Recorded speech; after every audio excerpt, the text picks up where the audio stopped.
Prime Minister Narendra Modi to interact with chief ministers and LGs of all states and union territories coming Tuesday and Wednesday. This will be the Prime Minister's first interaction with chief ministers after Unlock 1 was set in motion.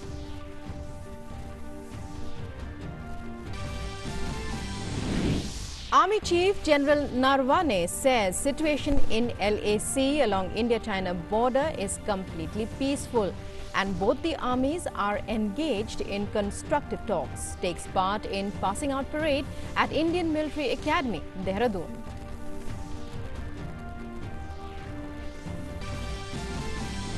Security forces gunned down 2 terrorists in an ongoing encounter in Kulgam of Jammu and Kashmir cordon off area in order to flush out remaining terrorists.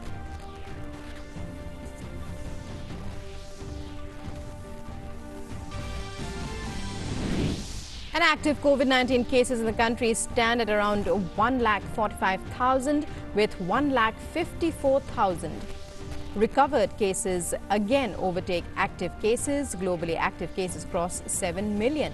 Lockdown in parts of Chinese capital Beijing with fresh cases being reported in several areas.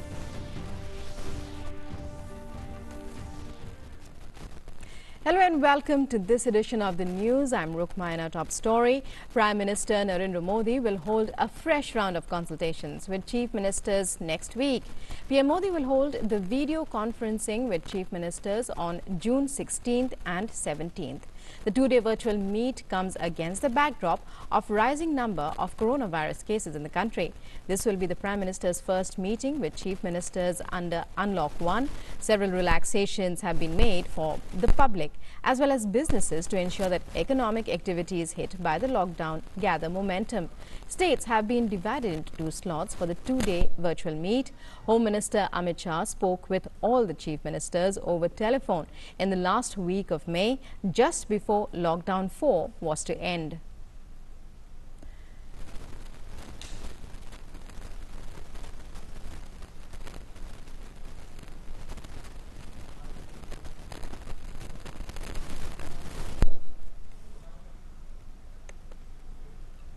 And joining us now is our correspondent Arun Sharma, who joins us with more details about the Prime Minister's conversation to take place next week with chief ministers and lieutenant governors of all states and union territories. Arun, take us through, the issues that could be taken up for discussion, considering that this is his first interaction with chief ministers of states after we entered Unlock 1.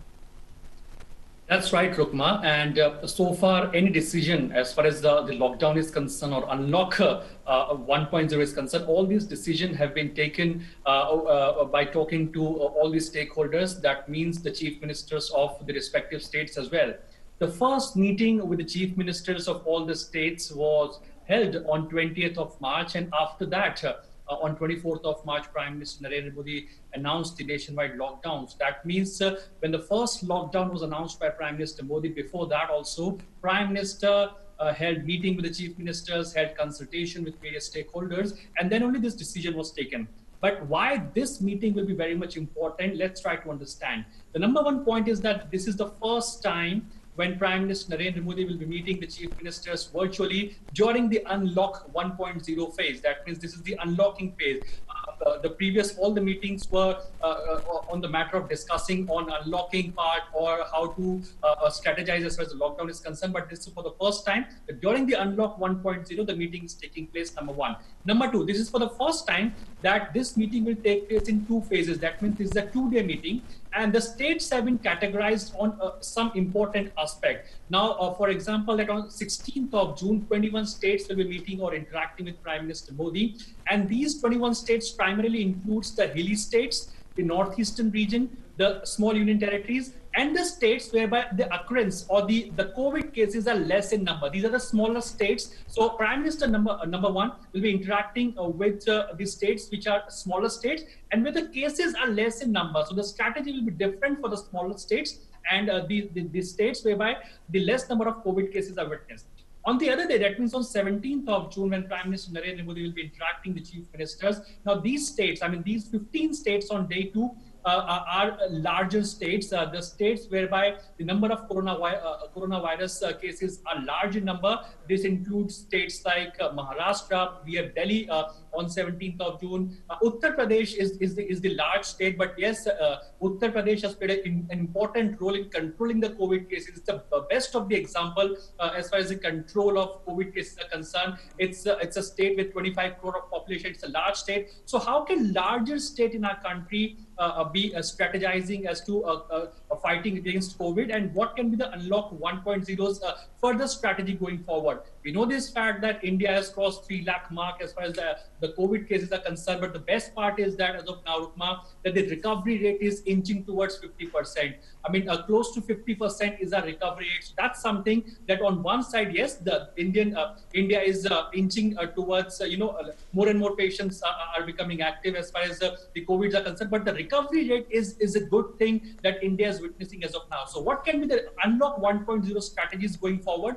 How can the best practices of one state can be, developed in another state? Which are the best practices that a state is adopting as far as controlling of COVID cases concerned? And how can that best practices can be, replicated in another state? As far as health infrastructure is concerned, as far as the hospital and beds are concerned, as far as providing better health facilities are concerned, as far as testing is concerned, what more needs to be done, and what are the challenges or shortcomings that various states are facing as of now? That, of course, can be very much is likely on the agenda when Prime Minister Narendra Modi meets the chief ministers of various states. So yes, it's an important and significant meeting, and it's first of its kind when Prime Minister Narendra Modi will be meeting the chief ministers during the Unlock 1.0 to discuss the strategy and the way forward of Unlock 1.0, and of course to discuss the various issues surrounding the COVID crisis.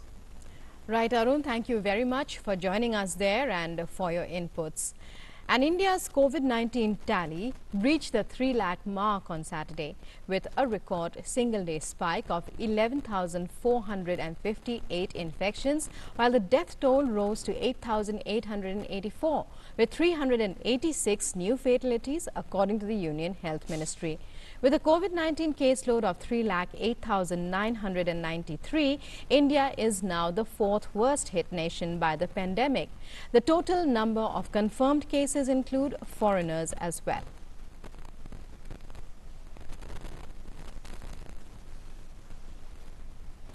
The government on Friday allowed certain categories of foreigners, including overseas citizen of India card holders, to enter India amid restrictions on the entry of people from abroad due to the COVID-19 pandemic. Foreign nationals who are minor, where at least one of their parents is an Indian citizen or an OCI card holder, foreign nationals married to Indian citizens, foreign nationals who are single parents of minor children holding Indian passports or OCI cards, students who are foreign nationals where at least one of their parents is an Indian citizen or an OCI card holder, dependent family members of foreign diplomats, and official or service passport holding service staff accredited to foreign diplomatic missions, consular offices or accredited international organizations in India. However, these foreign nationals will have to obtain a fresh visa of appropriate category from Indian missions and posts abroad. Foreign nationals holding a valid long-term multiple entry visa of appropriate category issued by the Indian missions and posts abroad will have to get the visa revalidated from the Indian mission and post concerned. Such foreign nationals will not be permitted to travel to India on the strength of any electronic visa obtained earlier. Consequently, the visa restrictions imposed by the MHA on April 17th and May 5th would not apply to the above-mentioned foreign nationals. Similarly, travel restrictions imposed on May 7th would not apply to any aircraft or any other vehicle by which the above-mentioned categories of foreign nationals, including OCI card holders, may travel to India. And as the number of coronavirus cases continues to spiral in the national capital, Delhi Lieutenant Governor Anil Baijal on Friday constituted a high-level expert committee, which includes ICMR Director General Balram Bhargav, to suggest effective steps to deal with the pandemic. The move comes on a day the Supreme Court termed as horrific the state of affairs in Delhi hospitals, with bodies being stacked next to COVID-19 patients. The Supreme Court also said the situation in Delhi is horrendous, horrific and pathetic. A lot of people would have heard and perhaps been outraged over the alleged unreasonable stance of the GST authority on higher tax of parathas. The kind of media reports which came out certainly make it look bizarre and unreasonable.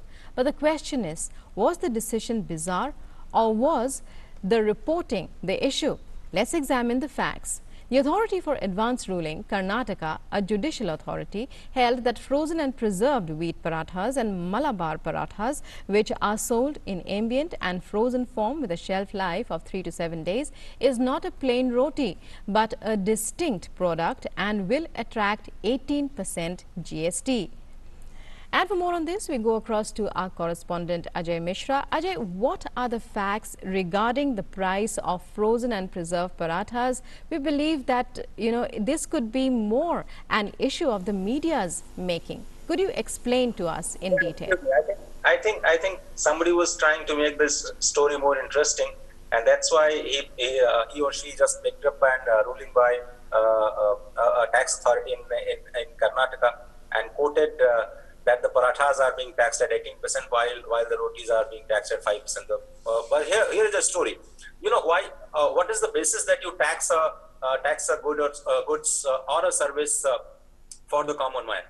If a product is for the mass consumption and it is being consumed by the people who are actually economically weaker society, and they are not in a position to pay the taxes, you tax that item at lower rate. When you actually see that a product is being used by the higher class of society, having more dispensable income in their hand, and it is the industries who are making profit by selling those products to these niche class, you put a higher tax on it, and that's a practice which is being adopted by other countries also, as far as the taxes are concerned. So even if I and you go to a restaurant and buy roti or paratha or an ice cream or an malai kofta or for example masala dosa and all, there will be just 5% of service tax. There is no difference of service tax on roti and paratha in a restaurant if you are going to have a meal out there. But if you are going to a mall and you are picking up a Malabar paratha from the shelf, which is frozen, which is packaged, which is branded, and it's sold to you at a very high price, being a processed food item, which you will use either on your flight or in your when at home and you just want a quick meal. It's not a mass product. It's a niche product that you are purchasing, and companies are making higher profit by selling it at a higher price. And that's why the government has taken the conscious decision to put it at the 18% bracket. So as of now, for example, take the example of milk. If you go and buy the raw milk from the market, the GST on milk is just 0%. If you go to buy a tetra packet of a milk, you will have to pay 5%. That milk, if you buy in a condensed or powdered form, you will have to pay 12%, because on the dried and condensed form of the milk, there is a processing involved, there is industries involved, there is branding and marketing involved. So many economic chains are involved in the whole process, and companies are selling the powdered milk at very high price and actually taking premium from the consumer. And from that, a portion of it goes as a taxes or the GST. So that's the underlying principle. So just to clarify, there is no difference between roti and a paratha when you go to consume in a restaurant. It is just 5% flat for every item that you eat or order. But if you go to mall and pick up any frozen item, not just paratha, be it idli, be it sambar, be it fried dal for that matter. If it is frozen and packed and branded for you, you'll have to pay 18%. That's the real story. Right, Ajay, well, thank you so much for explaining that in detail and in very simple terms. And well, we hope it's very clear now. An issue that was blown out of proportion by various sections of the media. Well, moving on now, Army Chief General Narawane has said that the entire situation along our borders with China is under control. We are having a series of talks, he said, which started with Corps Commander level talks and has been followed up with various meetings. The entire situation along our borders with China is under control. We are having a series of talks. It started with the Corps Commander level talks on the 6th of this month. This has been followed up by a number of meetings at the local level between commanders of equivalent ranks. And as a result of this, a lot of disengagement has taken place. And we are hopeful that through this continued dialogue that we are having, all perceived differences that we have will be set to rest. As I said right at the beginning, everything is under control. Both sides are disengaging in a phased manner. We have started from the north, from the area of the Galwan River, where a lot of disengagement has happened. It has been a very fruitful dialogue that we have had.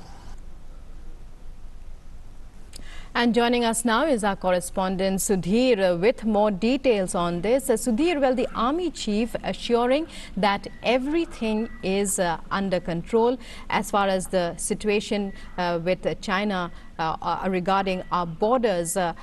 Give us a sense of what he said as he spoke on the occasion of the passing out parade today. बिल्कुल रुकमा, जब army chief से ये सवाल पूछा गया कि LAC पर किस तरह के हालात हैं, किस तरह के डिसएंगेजमेंट हुए हैं, तो उसके जवाब में आर्मी चीफ ने कहा कि ओवरऑल एलएसी की जो एलएसी पे स्थिति है वो अंडर कंट्रोल है और चाइना के साथ जो एलएसी को लेकर कई स्तरों पर बातचीत हुई है। पहले कोर कमांडर के लेवल पे बात हुई, फिर डिविजनल कमांडर के लेवल पे बात हुई, डिप्लोमेटिक चैनल्स पे भी इस बारे में बातचीत हुई और जो बातचीत है वो काफी अच्छे माहौल में हुई है। और उसके बाद से न केवल जो गलवान वैली का इलाका है, उसके अलावा जो कई और जगह भी हैं, वहाँ जो दोनों आर्मी उनका डिसएंगेजमेंट हुआ है और उन्होंने कहा है कि जो दोनों का जो परसीव्ड परसेप्शन है उसके लिहाज से बातचीत चल रही, तो इनको बातचीत के जरिए सुलझा लिया जाएगा। Rukma. Right. Well, thank you very much, Sudhir, for joining us there and for your inputs. And now moving on, Chief of Army Staff General Narawane on Saturday said that the country is passing through difficult times and its safety and honor depends on the ability of its young officers as military leaders. Addressing gentlemen cadets at the Indian Military Academy in Dehradun as the reviewing officer of the passing out parade, General Narawane said they are being commissioned as officers into the army under the most daunting of circumstances, and the high standards of their military training will help them overcome the challenges in store for them. The parade saw a total of 423 cadets being commissioned into the army, including 333 from the country and 90 from friendly foreign countries.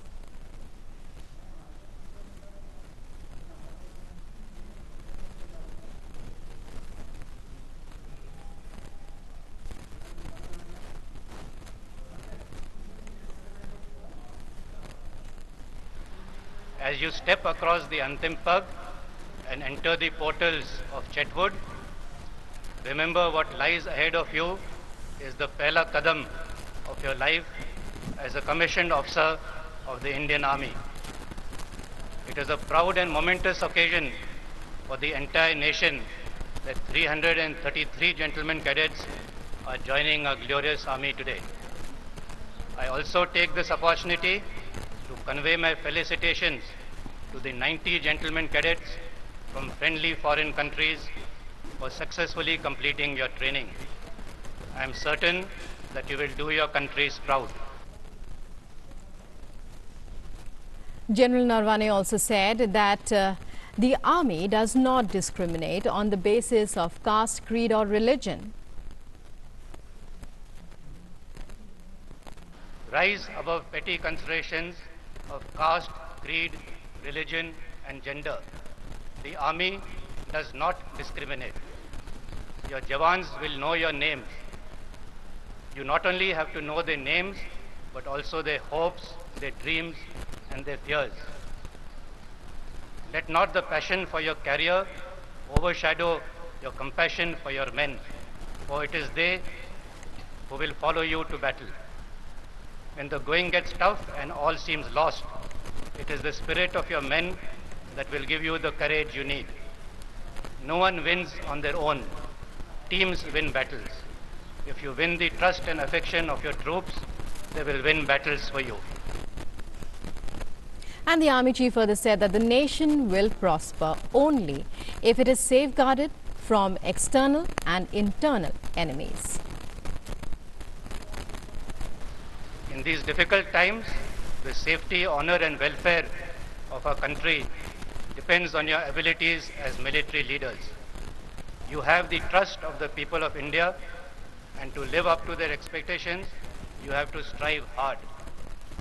You have the challenging task of containing external threats as well as defanging disruptive forces attempting to destabilize our nation from within.